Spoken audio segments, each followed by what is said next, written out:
दुनिया में कई तरह के झूठ हैं। सबसे बड़ा झूठ क्या है? आज मैं आपको बताता हूं। तुमसे हो नहीं पाएगा, तुमसे हो नहीं पाएगा। ये 4 शब्द झुठलाते हैं इस कायनात को जो कभी आग का गोला थी, आज जन्नत की तस्वीर है। ये 4 शब्द झुठलाते हैं तुम्हारी नसों में दौड़ती उस एटमी ताकत को जिसमें नए जमीनों आसमान पैदा करने की तासीर है। तुमसे हो नहीं पाएगा। अगर ये 4 शब्द सच हैं तो क्या इंसान का चांद पर जाना और वहां से मिट्टी लाना झूठ है? एक लंगोटी पहने हुए फकीर का ब्रिटिश हुकूमत से टकराना और जीत के आना झूठ है? 9 मजहबों और 3000 जातियों वाले मेरे इस देश का एक तिरंगे तले आके जन गण मन गाना झूठ है? जरा कह दो उनसे जो हमें नामुमकिन का सबक सिखाते हैं कि 75 साल पहले हम सिर्फ रुई बनाते थे, आज रॉकेट्स बनाते हैं। कभी सपेरे कहलाते थे, आज एशिया की शान कहलाते हैं। वो जिसके बेटे बेटियों को तुमने 3rd वर्ल्ड कंट्री कह के हाशिए पे डाल दिया, आज वही तुम्हारी दुनिया चलाते हैं। हम हिंदुस्तानियों का दिल एक परिंदा है, जब भी पंख खोलेगा फड़फड़ाएगा, ऐसी उड़ान भरेगा कि सितारे चूम के आएगा। हमसे दोबारा मत कहना कि तुमसे हो नहीं पाएगा।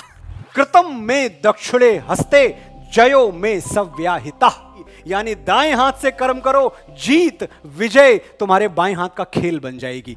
तो ये जो मुट्ठी भर सांसें हमें मिली हैं, हमें इनका करना क्या है? इनको बेच के हमें खरीदना क्या है? इनको दे के हमें लेना क्या है? कभी सोचा है हमने? उद्देश्य जन्म का नहीं कीर्ति या धन है, सुख नहीं, धर्म भी नहीं, ना तो दर्शन है, विज्ञान ज्ञान बल नहीं, ना तो चिंतन है।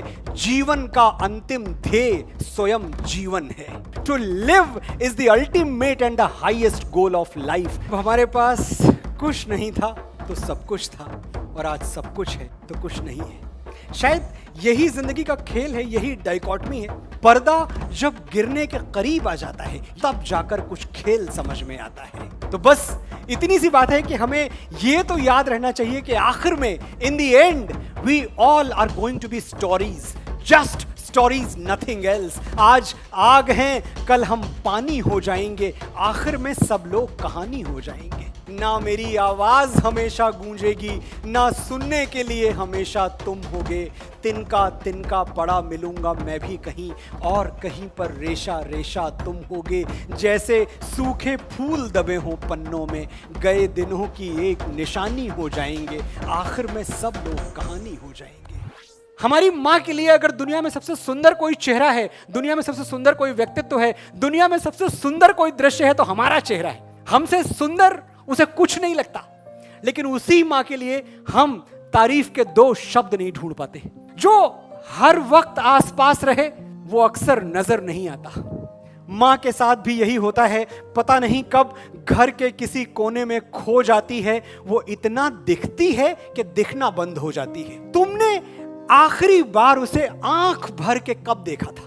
कब उसकी साड़ी या सूट की तारीफ की? कब उसकी चूड़ियों का रंग नोटिस किया? कब उसकी नेल पॉलिश पर अपनी राय दी? आखिरी बार कब कहा था, माँ जच रही हो, बहुत प्यारी लग रही हो? तुम क्या समझते हो, उसे सिर्फ तुम्हारा कमरा सजाना और तुम्हारा स्वेटर बुनना अच्छा लगता है? माँ भी कभी लड़की थी दोस्त, और हर लड़की की तरह उसे भी तारीफ सुनना अच्छा लगता है। अभी देर नहीं हुई है, जाओ, और तुम्हारी माँ से खूबसूरत दुनिया की कोई लड़की हो नहीं सकती, ये सच उसे आज और अभी बताओ। और सोचिएगा ये चीज, सबसे ज्यादा फोन अगर हम किसी का इग्नोर करते हैं तो वो माँ का फोन होता है। हाँ माँ बिजी हूं, अरे मैं कॉल करूंगा ना, खा लिया माँ, बच्चा थोड़ी हूं। सबसे ज्यादा माँ का फोन इग्नोर करते हैं। सोचो क्या करोगे उस दिन जिस दिन वो फोन आना हमेशा के लिए बंद हो जाएगा। एक दिन तो होगा ना साथियों, जिस दिन अपनी फोन बुक से आखिरी बार माँ का नंबर मिटाओगे, छाती फट जाएगी, कलेजा फट जाएगा वो नंबर डिलीट करते हुए, क्योंकि तुम जान चुके होगे अब ये नंबर कभी नहीं आएगा, अब ये फोन कभी नहीं बजेगा। क्या करोगे उस दिन? जो करना है आज करो, कल सूरज सर पे पिघलेगा तो याद करोगे कि मां से घना कोई दरख्त नहीं था। इस पछतावे के साथ कैसे जियोगे कि वो तुमसे बात करना चाहती थी और तुम्हारे पास वक्त नहीं था। हम एक ऐसे देश में हैं जहां हमारा बूढ़ा बाप हमारी ताकत है। हजारों मुश्किलों से लड़ रहा हूं मैं अकेला ही, दुआएं साथ हों जिसके उसे लश्कर नहीं लगता। मेरे बाबूजी बूढ़े हैं मगर अब भी ये आलम है, वो मेरे पास होते हैं तो मुझको डर नहीं लगता। और सचमुच मैं डरता नहीं, किसी आफत, किसी बला, किसी मुसीबत, किसी परेशानी से नहीं डरता। मैं जानता हूं अगर मेरा वक्त बिगड़ जाएगा, अगर मेरे पैरों में दुख का कांटा गड़ जाएगा तो कोई है जो मेरे लिए भगवान से भी लड़ जाएगा। जब तक वो झुर्रियों भरे हाथ मेरे सर पे हैं, मेरा गुरूर जिंदा है, मेरा रुआब जिंदा है।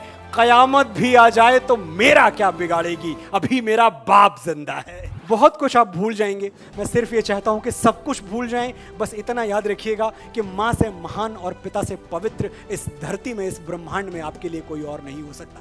तो जब भी पिता से मिलना, झुक के मिलना, क्योंकि तुम्हारी जिंदगी में उससे बड़ा आदमी कोई और नहीं आएगा, वो सबसे बड़ा आदमी है तुम्हारे लिए। मेरे बाबूजी जैसा आलीशान और कौन होगा जो कुर्ते की फटी हुई जेब में हाथ डालकर कहे मेरे बेटे को जो चाहिए मिलेगा, उससे बड़ा धनवान और कौन होगा। जननी जन्मभूमिश्च स्वर्गादपि गरीयसी, मां और मातृभूमि का स्थान स्वर्ग से भी ऊपर है। और हमारे भारतवर्ष की माएं तो ऐसे ऐसे बेटे पैदा करती हैं जो मां भारती के चरणों में प्राण देने से पहले 2 बार नहीं सोचते। हमारी माएं अग्निपुत्र पैदा करती हैं, अग्निदूत पैदा करती हैं। बंकरों पे बम गिरा के बोल जिंदाबाद तू, शेर शाह हरदम रहेगा सरहदों को याद तू। फूंकता जा जालिमों की बस्तियां, दुश्मनों को क्या पता है आग की औलाद तू। यही हमारे जाबाज, यही हमारे बलिदानी। मैं सोचता हूं कि अगर इनको कभी एक मौका दिया जाए कि जब तुम्हारे प्राण जा रहे हैं, जब तुम्हें दुनिया छोड़ के जा रहे हो, एक आखिरी चिट्ठी लिखनी है तुम्हें, लास्ट लेटर लिख सकते हो, तो वो लास्ट लेटर क्या होगा? बस एक आखिरी गुजारिश, मेरी आखिरी ख्वाहिश, मेरी मौत का मातम न करना। मैंने खुद ये शहादत चाही है, मैं जीता हूं मरने के लिए, मेरा नाम सिपाही है।